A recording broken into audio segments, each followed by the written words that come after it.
Alrighty. How hackers bypass kernel anti-cheat. Oh boy. Let me see what's going on in the world of hacking.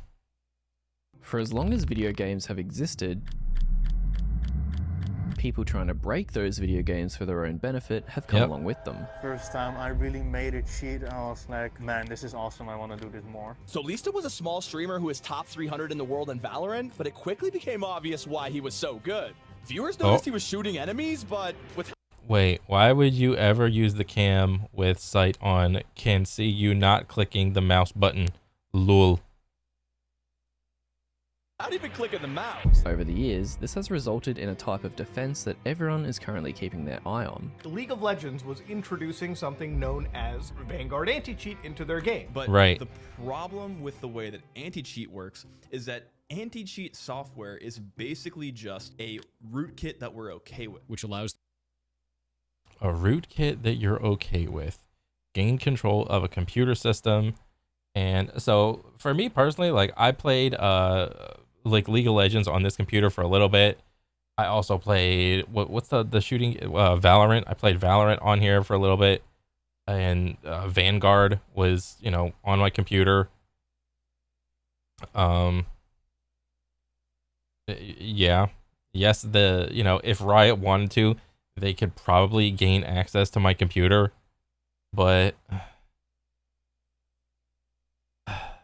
it's like, why would a fucking like a multi-million-dollar company want to gain access of like some random dude's computer? I mean, maybe like my mind could be convinced as to like why they would, but I mean, if you're like a competitor or something, or maybe if you're not a competitor, maybe if you're like, why would you have anything to hide if you're just trying to play a game with like a lot of what's the word, competitive integrity? You're trusting the developer to not fuck with your shit. Them to see the memory of your entire computer, and you are legally allowing them to do this. And you can't blame. And here's the thing. Most, if not almost all gamers, either on their computer or laptop or a phone or whatever, you're probably looking at porn. Okay? Everybody wants to say, oh, not me, not me. Not me. Oh. Bro, most gamers probably are. All right? I'm not accepting this public display of, oh, I'm not. Okay, whatever, dude. Maybe not on this computer, but maybe on the laptop. And if that's all you're worried about, great. Because these developers don't care. They don't care about that, okay? Oh no, they're gonna find out my porn. Who gives a shit, dude? Literally, who gives a shit? The main thing that a company would be incentivized to try to protect is the competitive integrity of their game.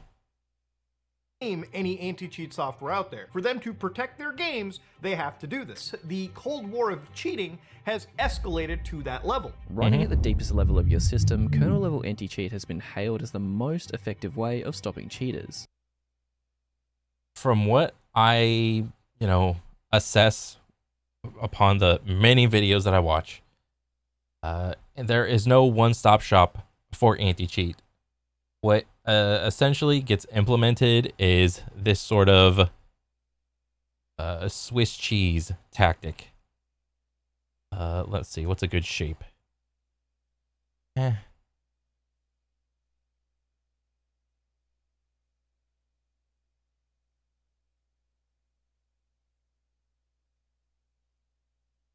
This Swiss cheese tactic. So maybe there's a hole here, maybe there's a hole here, and a hole there. 1, 2, 3. Maybe there's a couple holes right there. Maybe there's a big hole right there. Oh my god. And then by the last one. So a cheater will have to go through many layers of different anti-cheats just to be able to cheat in the game. And through implementing, like every layer is a different anti-cheat, and every anti-cheat will solve a different portion or a different brand, if you will, of cheats. So this anti-cheat can prevent these things, this anti-cheat can prevent those things, and it literally makes it harder and harder to cheat in a game. It's not preventing it, because that's really, really hard, but you're simply raising the barrier to cheat. All right? This should be the goal if you want to have a competitive FPS. Have as many layers of security as feasible. All right? The whole, like, I mean, even kernel level anti-cheat, people can still get around it, because what do you see? You see people still getting around like stuff like Counter-Strike and Valorant and any other game that implies or implements kernel level anti-cheat. What is that? What's the Call of Duty one? Isn't it Ricochet? Yeah, isn't Ricochet like kernel level 2? And people are still cheating in that shit. So even kernel level is, get aroundable. So how do they still manage to break through? Let me explain. How hackers break into kernel level anti-cheat. But first, a word from today's sponsor. If Kitty. you want to earn cash prizes and compete in tournaments for League, 365games.net has got you covered. You can sign up to their website, which is in the description, and once you plug in your account details, you're good. Also, I have no idea if this video is like skewed towards League of Legends or just competitive games in general. To go with no download needed. At the end of the month, players in the top 150 will receive prizes. The points of the winners will be reset to 0, while the points of everyone who lost will be retained until they win, so everyone's got a good chance to win something. They also hold weekly giveaways with 10 winners per week, with a current prize pool of $5,000 per game. So everything that you need to check out 365games.net will be down in the description below. Nice. It's important to understand how the cheats themselves work in order to know how people then circumvent anti-cheats. A short generalization is that, for the most part, important variables about your game, such as the player's health or location, are stored in your computer's memory. Yeah, these things that go inside your PC are actually used for something more than fancy RGB lighting.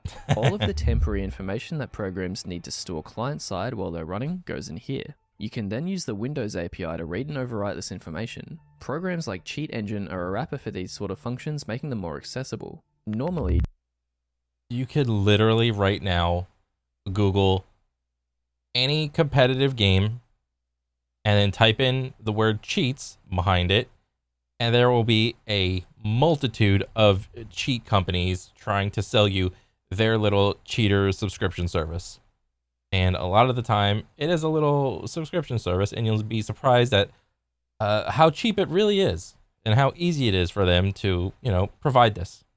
cheats like this won't work for information that's stored server-side, such as in-game currency. But there are workarounds. For a lot of Flash games like Club Penguin, in this example, you can earn coins based on how well you perform. I had no idea Club Penguin was under Disney. I had no idea.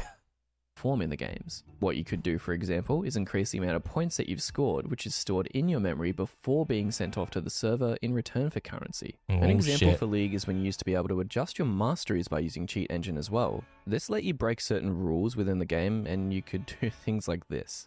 Welcome to Summoner's Rift. Damn. Back in these days, the role of That's crazy. He just, what did he do? He like flashed like a zillion times, like. anti-cheat in games was to intercept this third-party But then again, that version of League of Legends is super old, and you could tell. program before it could read or write any changes to the allocated memory space. The industry standard back then was Punkbuster, which you've probably run into if you played any FPS games around the early 2000s. Punkbuster. I never heard of Punkbuster. Assassin's Creed 3, Battlefield. Damn, there's so many Battlefields. Holy shit. Blacklight Retribution, CAD, Crisis, Doom 3, Far Cry, Medal of Honor, Need for Speed, Quake, Red Orchestra, Turn to Castle Wolfenstein. Oh, kind of can't see. There's a bunch of Call of Duties right there. America's Army, Tom Clancy shit, Soldier of Fortune, they all used Punkbuster. Your system has varying levels of user access that extend far beyond the standard user and administrator access that you can see in your control panel. When the anti-cheat arms race was still fresh and before... Oh my god, this is crazy. Like, look how much information you're getting with this cheat, dude. Bro, this is like some AR shit from like World of Warcraft days. There's this one add-on in World of Warcraft back in the day for Wrath of the Lich King for this boss called Professor Putricide. And what he would do was, like, there was a move he did that was kind of hard to read. He would throw a little poisonous beaker up, but it was, the thing that was confusing was the parabola it took. It would go essentially straight up, and, you know, gamers, they don't like looking up, especially in World of Warcraft. You had to look up, and then its trajectory, it would fall like decently fast. And it was a very, like, when it landed, it was a big like AoE, and it was just hard to read. It was a hard to read move. So there was this add-on that came out, and I think I forgot what it was called. I think it was AVR, like augmented virtual reality. It literally did something like this. You know, you're playing the game, and then when the move came out, there would just be a big circle that popped up, and it's like, just avoid the circle. Just get out of that circle. The add-on would read the projectile, its velocity, and tell you where exactly the thing would land, and then just literally don't stand there. Bro, we downloaded that add-on like mid-pool back in the day. It was night and day the next pool.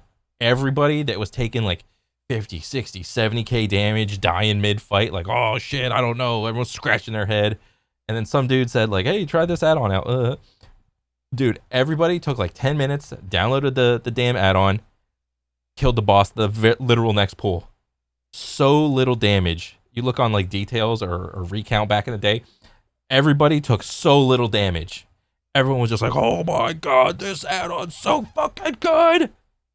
Oh my god. And this is literally the same thing that's happening. I would imagine all these rings are, who is this, Kog'Maw? All these rings are the ranges for each different move. So when you have this information, you can easily like dodge in and out and just do some master level like poke shit with all your abilities, because you know all you need to do is just get in the range of the ring, click the move, and boom. And then the enemy is just like, why is this guy hitting me so fucking easily? And you know, he's just out of range all the time. And it's like, well, he's got these fucking all these rings, and then all these arrows. I have no idea what these arrows are. Maybe it's like the current direction that you know, people are facing, or which way their character is going. I have no idea, but I'm just gonna sit here and assume that it's information that's helpful. Kernel-level solutions would be... I mean, the arrows are still there. I don't know. Being widely used. And it tells you the cooldown on everybody's moves. Damn. Developers would use this type of anti-cheat which ran at the user level. The software was able to block third-party access to the necessary portions of the Windows API, thus preventing any information from being written to the game's memory. As time went on though, this too would be bypassed.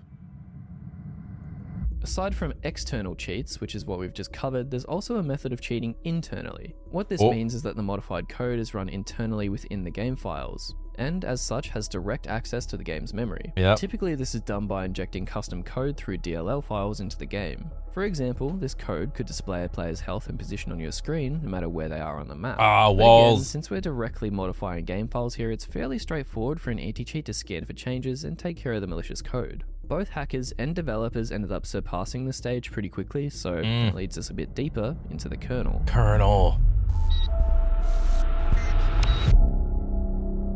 Ring 0 is the most privileged level of your system, where the operating system kernel exists. User mode applications, like what we covered before, run on top of the operating system. These don't get much, if any, access to the operating system itself. The kernel level, however, is different. This is where all of your system drivers exist, and it's what allows the operating system to even run in the first place. As a result, they have almost complete control and visibility over your PC.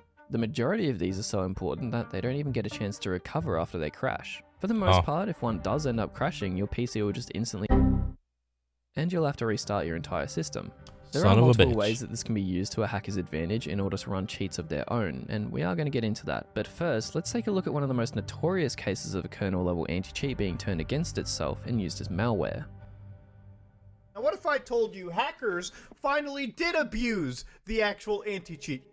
In late July 2022, a major vulnerability was found in MHYprot2.sys. This was more commonly known as Mihio's kernel-level anti-cheat, and Dang. they're the developer of Genshin Impact. What? Bro, you cheating? You're telling me there are people that don't want to pay money to play Genshin Impact? And they are willing to cheat to get all their stuff? Due to the nature of this driver, it has full read and write access to all system memory. After some thorough reverse engineering, this driver was then able to be used to disable antiviruses on the victim's PCs. This allowed the attackers to then go ahead and deliver ransomware to the users now that the system had no defenses in place. Ransomware is a type of malware that will encrypt and block access to all of the user's data until they pay a sum of money, or ransom, of course, to the attacker. And this is where we can begin to see some of the dangers of having kernel-level drivers able to be exploited. And this isn't just anti-cheat. Bro, look at all of this. This is crazy. I didn't know there was a cheat for like all of this shit. This is new. This is literal news to me. That legal and like what is this? Like down here, like all the player like enemy player frames and like the cooldowns on their moves. Like what is this over here? Bro, this is such a long distance than that damn monitor that has that one setting that tells you where enemies were if they popped up for like even like a frame like on the map. That's crazy. This is any kernel driver. You should be put up to more scrutiny than any other developer, especially when you're installing these rootkits on average people's system. Which would descend into their system and become an exploitable rabbit hole where attackers could get access to their machine. Hey, look, that thing everybody said was going to happen eventually finally happened. At a level that they as a user didn't even have access to. Quote, during the last week of July 2022, a ransomware infection was triggered in a user environment that had endpoint protection properly configured. We found that a code-signed driver named MHYprot2.sys, which provides the anti-cheat functions for Genshin Impact as a device driver, was being abused to bypass privileges. As a result, commands from the kernel mode killed the endpoint protection processes. As of writing this, the code signing for MHYprot2.sys is still valid. Genshin Impact does not need to be installed on a victim's device for this to work.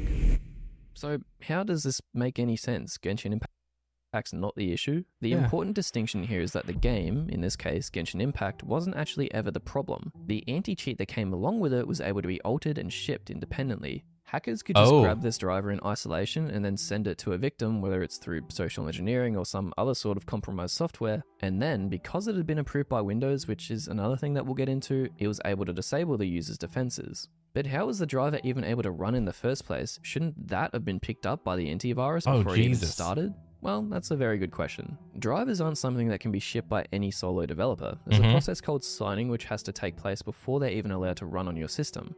Again, there is a way around this, but that's for more so when you're the one doing the hacking, like if you made a driver and wanted to use. Bro, what is this? Is this like, what is this little countdown? Like countdown to Flash? Or like when it's coming back up? Is it to circumvent kernel-level anti-cheat, which we'll get to soon. Anyway, signing a driver involves signing up for a Microsoft developer account, which involves providing identification and even a payment to Microsoft. After this, the driver is sent off to them where they perform their own checks, and if they deem it valid, they can go ahead with a process called digital signing, which allows the driver to be installed and run without tripping up any security warnings. And this is why when a signed driver, which all of them that are currently running on your PC, unless you've been up to no good, is exploited, it's kind of a big deal because essentially Microsoft has given the all clear for something nefarious to have full reign over your system. Which is why companies like Microsoft really try to push updates on you as much as possible. We've got an update for you. Restart now. Seriously, yeah. Bro, this happens to me more often than not. The other and slightly more concerning component to this is that after the compromised driver was signed and released out into the world, there's not a lot that can be done to go back on it. It's not like Microsoft can reach out into someone's PC and just delete the driver if they still have it on their system. So even in 2024 or whenever you're watching this video, if someone had the old compromised driver and then sent it to someone with an older version of Windows that hadn't been updated, it could still be used to this day for malicious purposes. Dang. It is still rare to find a module with code signing as a device driver that can be abused. The point of this case is that a legitimate device driver module with valid code signing has the capability to bypass privileges from user mode to kernel mode. Even if a vendor acknowledges the privilege bypass as a vulnerability and provides a fix, the module cannot be erased once it's been distributed. Certificate revocation and antivirus detection might help to discourage the abuse, but there are no solutions at this time. Dang. That's crazy. So how does a hacker use all of this information to bypass a kernel-level anti-cheat such as Vanguard? They could of course try to find a sneaky bypass that allows them to work around the anti-cheat, but these are few and far between. Not to mention they'd normally be patched pretty quickly. Kernel-level anti-cheats are designed in a way so that when they detect a third-party program trying to make contact with their game, they can swat it away before it can do anything. The more common method is to create a driver of your own and enter the kernel yourself. But didn't you say that making drivers costs money and also has to be authorized by Microsoft? Well, yes, but there are a couple of ways that you can run unsigned drivers on your own system. The first method is by enabling test signing. This allows unsigned drivers to run on your PC. However, most of the time if an anti-cheat sees that this option is turned on, it just won't let you run the game in the first place. The alternative is to use a tool that exploits a legitimate driver to manually map your own driver into the system's memory. And trust me, there is truly no shortage of vulnerable system drivers for people to exploit. One of the most famous instances of this can be seen as far back as 2012 with the Shamoon virus. It certainly was and still is, the worst physical attack we've seen where, destruction was what the adversary actually had in mind. This malware was targeted and used against multiple I large never oil heard about companies this. in an act of cyber warfare against what the hackers referred to as, quote, Saudi's oppressive government. The attack used the raw disk driver, which is a completely legitimate commercial driver that just happened to have security flaws that could be exploited to quickly read and destroy large amounts of data. It also allowed them to do this from user mode, which, as we discussed before, is the default state which you and I are using right now, which is not too good if you're on the receiving end. Oh, Throughout Jesus. the attack, over 30,000 Windows systems were completely overwritten and had their data completely destroyed. Interestingly enough, the company caused such a sudden surge of new hard drive purchases after the initial ones were destroyed. Oh, wow. So there's the reason why you do it. You have a business and you sell hard drives. So what do? You make this weird fucking virus that destroys hard drives and you drive up prices because everybody needs a new hard drive. Holy shit. That they actually drove up the price for hard drives worldwide. So now we know that drivers are what allow your operating system to run and communicate with the physical hardware inside of your PC. Because of this, they need much higher privileges than they'd normally receive in just user mode in order to be able to run properly. But what exactly causes a driver to be so vulnerable that someone can use it to cheat in a video game? And why is it so common? A study from late last year found as many as 34 unique vulnerable Windows drivers that could be exploited by attackers to gain full control of the devices and execute code on the underlying systems. Oh, Jesus. AOD driver, GED dev driver, and NVO clock were all included in the list of drivers that could be compromised. All of which are drivers related to overclocking AMD, Gigabyte, and Nvidia devices respectively, which is an interesting coincidence. Oh my god, that's what most people have. Most people have something like one of these three. Oh, Jesus. Inside these vulnerable drivers are some extremely low-level ones, such as ioaccess.sys, which is used to allow access to your hardware's input and output ports. Seems pretty important. Companies spend countless hours trying to patch holes in the security of their drivers, but due to the nature of software and the absolutely huge amount of drivers in existence, there's always an exploit to be found somewhere. It's not like companies can avoid using drivers either. I mean, they're necessary for your hardware. I just can't get over this cheat. This is a very League of Legends cheat too. You see how like the rings are like all neon, like multicolor. I would expect a cheat for League of Legends to look like this. Hardware to run on your computer. When you think about it, nearly every single device has to have some sort of driver in order to be able to function with your PC at all. Every mouse, keyboard, printer, these all have their own potentially vulnerable drivers. Some examples of these exploits include taking advantage of unprotected I/O control requests, otherwise known as input-output control. This is a mechanism that allows applications in user mode to communicate with kernel-level drivers. Oh, it might shit. kind of sound insecure, but it's actually fairly common. Let's take a look at a program that allows you to overclock your hardware, for example, such as MSI Afterburner. In order to actually adjust your hardware's voltage, fan speed, clock speed, and so on, we obviously need a way of communicating with the driver that controls all of these parameters. This is where I/O control requests come in. They allow some sort of data to be transferred between user mode and kernel mode. However, it's possible for these to be exploited when the driver doesn't properly validate the request sent from the user mode application. It's a lot easier for a hacker to mess around with a user-level application, and if the developers aren't careful, an attacker can exploit this to run malicious code with kernel-level privileges. Oh, This shit. is just one of the many ways that vulnerable drivers can be used by bad actors to try and find their way around kernel-level anti-cheat. It's worth noting as well that this is the reason that anti-cheats like Vanguard launch with your PC. It's the most effective method for ensuring that no other drivers have been tampered with and allowed to run malicious code. A large part of this is Riot and other developers keeping a database of these vulnerable drivers and doing their best to keep an eye on them, or if they notice any abnormalities, blocking them. You can sort of imagine it like a race. Whichever driver manages to boot first will 9 times out of 10 be able to beat the other in accomplishing its mission. This is what sometimes leads attackers to just creating their own driver and trying to develop it in such a way that it will load as early as possible in the boot. Oh, wow. Okay. Process. But kernel development is generally really finicky. You'll typically need to set up a whole virtual machine to run your code during development to prevent your entire system from crashing each time you make an error. This isn't the end-all be-all of cheating though. There's one more method that I wanted to dive into. After all, kernel drivers are just a middleman between the user and the hardware. So to avoid all of this nonsense, what if we could just go straight to the hardware level? Oh, Jesus. The Think of hardware as shit. everything about the computer that you can physically touch. Your mouse, keyboard, speakers, and so Are you telling me that hackers can fucking physically touch my shit?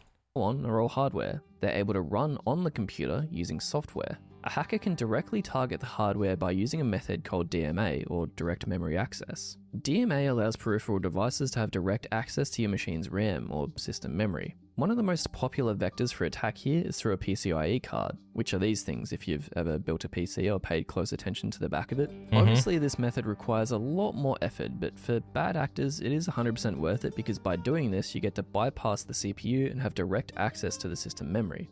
Anti-cheats historically have had a really hard time with hardware cheats due to the fact that they can just evade any CPU scans, and also they don't need to mess around with injection or anything like that. This is compounded by the fact that all the malicious code is run on a different device entirely, making it even harder for the anti-cheat to spot anything suspicious. Oh my god, are you talking about the cheats where it's like a 2 PC setup for the cheat? Like you have like your main PC that you have like the game running on, but then on the side you got an entire other computer with the cheats on it, and then there's like some sort of wire that you have to like hook up from like the cheat PC to the game PC, but no, you can't tell based off just like the screen or whatever. And that's how you enable the anti-cheat or the cheat. Oh, Jesus. Okay, so like I was first aware of cheats that like did this, where it's like it doesn't even have to be on the same dang PC that the game is on. I forgot what video it was, but it was from like Basically Homeless, and it was like the war, something about like the war against cheaters or some shit like that. Essentially, there exists a cheat engine or system or whatever that is essentially like an AI, and it is run on a second computer, and I forgot exactly how it works, but as long as it, you know, simply exists, then it will continue to be used. And what was it? And like modern day like anti-cheat systems can't like identify it because it takes a little bit to like wind up and work. It was like really weird how he described it, and like I heard that and I was just like so devastated. It's like, well, so few people have the dang thing. It's like, well, why would you even worry about that? I mean, yeah, that's probably true. But you know, it would be as simple as like as, you know, adding another level of anti-cheat to like the whole Swiss cheese thing. But and then you have like what was it? You have like there was this other cheat. I forgot how the fuck it worked, but essentially it was like you hook up a camera to like watch the game that you're playing. Like I'm just using like FPS as an example. And then you set up like a robot arm. Well, not an arm, but like a whole like cube looking rig with like where it'll push the mouse in any different direction and it will play the game for you based off of like what it's learning from the camera, and you don't have to do anything, and you just let the little contraption go, move the mouse around, and just like make perfect flicks. And I was like, Jesus Christ, this cheating shit is insane. In an ideal scenario, a DMA setup for cheating involves two PCs. One PC is to run the game on, and the second PC is to run all of the cheats. This helps to add another layer of protection. PC 1 will be the system that houses the DMA board, and PC 2 will connect to the board by using a cable. PC 1 sends all of the information necessary from the game's memory to the second PC, which will then in turn process it in order to implement all of the cheats. There's a couple of ways that a hacker can use this information. One of the most popular, in FPS games at least, is using the second PC as a radar PC, where all of the wall hacks will appear on the second monitor while the main monitor stays clean. This is also a really popular method for people who want to stream while using cheats. Oh damn, I didn't realize that's how it was done. That's crazy. They literally just got a monitor right there on the side that shows up with all the little wireframes. So then people are like watching their eyes and see how much they like move their head or they're like how much their eyes look to like a certain direction. Damn, dude. This loot is literally just outing the entire cheater community and telling people like what to look for. Jesus. Because the average viewer can't see anything different, it just looks normal. On top of this though, there's also something called fuses, which allow the two displays to be combined into one. This is essentially what a regular hack would look like without hardware implementation, but because it's being run on the second PC and then being fused into the first one, it's a lot harder to detect. In more extreme scenarios... Oh, so like on one screen, it looks like you can see the cheats, but if somebody like were to investigate it, like there would be no boxes or wireframes there. The second PC can also send inputs back to the main PC, such as aiming or shooting, allowing the cheater to appear as though they're playing legitimately, even though this is far from true. This does require even more additional hardware though. To ensure the hacker doesn't get detected, the mouse and keyboard will be plugged into a device similar to this, which can emulate the peripheral inputs to allow them to look like normal gameplay. A KM Box B Pro? Jesus. This is crazy, man. And people that do this in like games, I don't know, I think it just hurts the community because people that cheat generally only cheat in popular games. Seldom will you ever find people going out of their way to, you know, try to make like a well sophisticated cheat for like some no-name game that no one's playing. All right, people only want to cheat in the popular games for attention. That's a lot of the time. That's basically it. It's fun. I get attention. But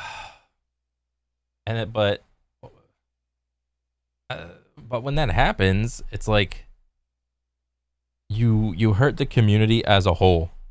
I mean, to be honest, I mean, I think that's what like Apex is going on with Apex right now. Not a lot of people are streaming like ranked because at the tippy top levels, it's just like there's always at least 1 or 2, 3, I don't know how many cheaters just in the game. So when that's the case, you just destroy the community from the top down.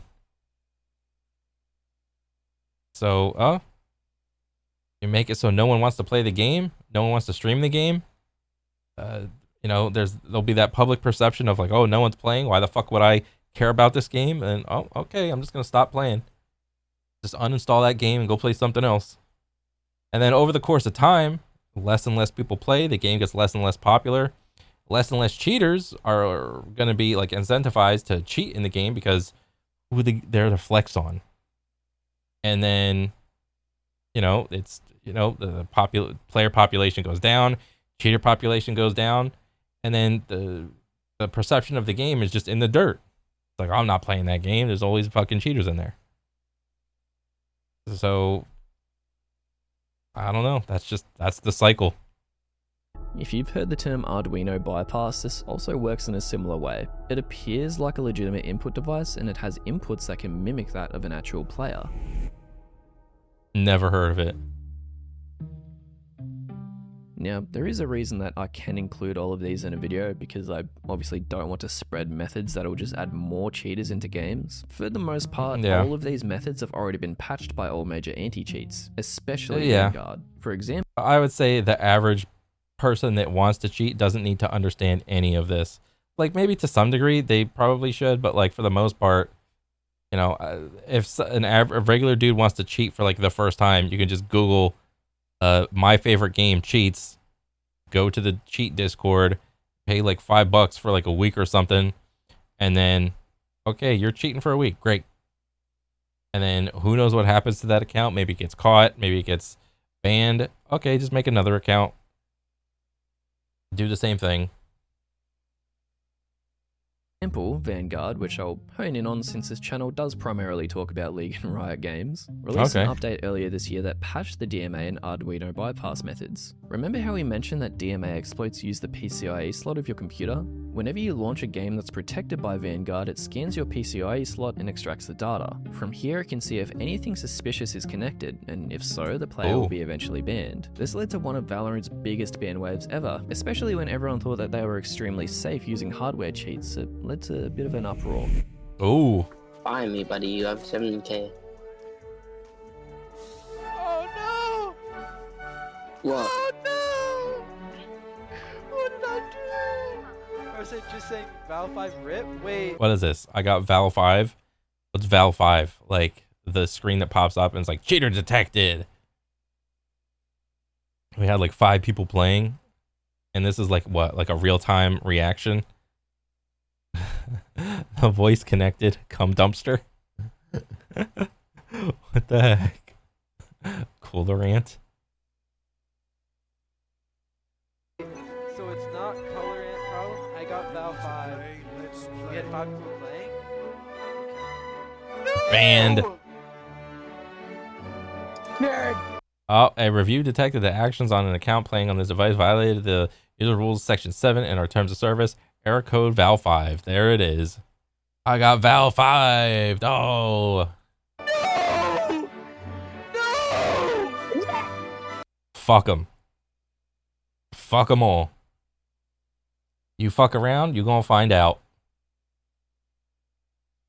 Good. No! Yes.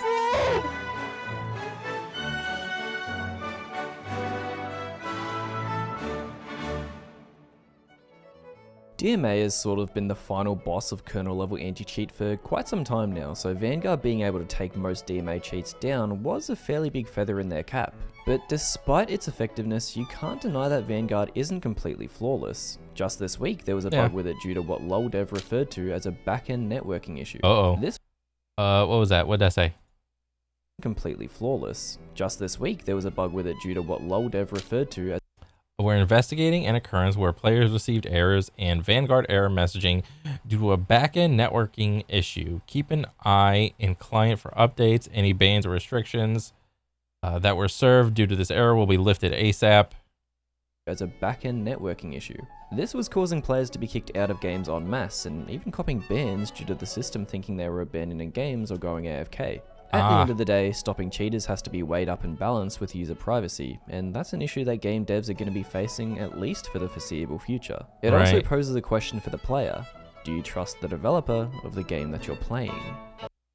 I mean, essentially, what would be the end goal for the team that's messing around with the Vanguard? Well, if you accelerate that, you know, they're going to be constantly coming out with updates and to have like a better, what do you call it? Have more competitive integrity for their game. So, you know, maybe it's like the early version of Vanguard. I mean, I know Vanguard is not like new. It's like kind of new. It's like a couple years old, I think. But if they're having like a couple issues like here and there, I would have to say I don't know. Me personally, I would probably say trust them. But I don't know. What do I know? I don't play Riot games. And also, what is this? Is this like an Unreal 5 like depiction of like the League of Legends mid lane? This looks sick, by the way. But that's an aside. I would err on the side of trusting the developers because I mean, outside of Valorant and League of Legends, I don't really see any other developer like putting in time and effort into their like anti-cheat system and like constantly coming out with updates for it or whatever they're doing. I know like a lot of game devs have an anti-cheat team, but they're not public with like how often they update or what they do specifically. It's understandable because you don't want to give off the public signal that, hey, we updated our shit, because that signals to the cheaters that, oh, you updated your shit, well, it's our turn to update our shit. I mean, it's essentially a race. It's a cat and mouse game of, you know, updating shit and hoping you catch people and hoping the cheaters don't update their things and so on and so forth. Everything has to happen behind the scenes, which sucks because you can't communicate to the players that, oh, we hear you, we take this very seriously, it's being worked on. They can't even say something like that because even that signals to the cheat developers. It's like, oh, they're on the watch. I mean, no shit, they're on the fucking watch. There's always on the watch. The thing they're trying to avoid are the updates for the anti-cheat system. I hope this video was educational and you learned a thing or two about how these cheats actually work. Of course, this is all in a post-anti-cheat age, so if you're curious about what league cheats look like when they were actually possible and they weren't just scripting, make sure you subscribe so you don't... That was crazy with all the damn rings for all the moves and all the cooldowns. That was crazy. I'd never seen a League of Legends cheat. Miss out on the next video. If you want to get a bunch of cool benefits like early access to these videos or access to any of the music that I make for these videos, or if you've ever just enjoyed my content and you want to support the channel, then go chuck $1 at my Patreon. It helps me spend the extra time to make these videos, and if you're already a supporter, then thank you from the bottom of my heart. Nice.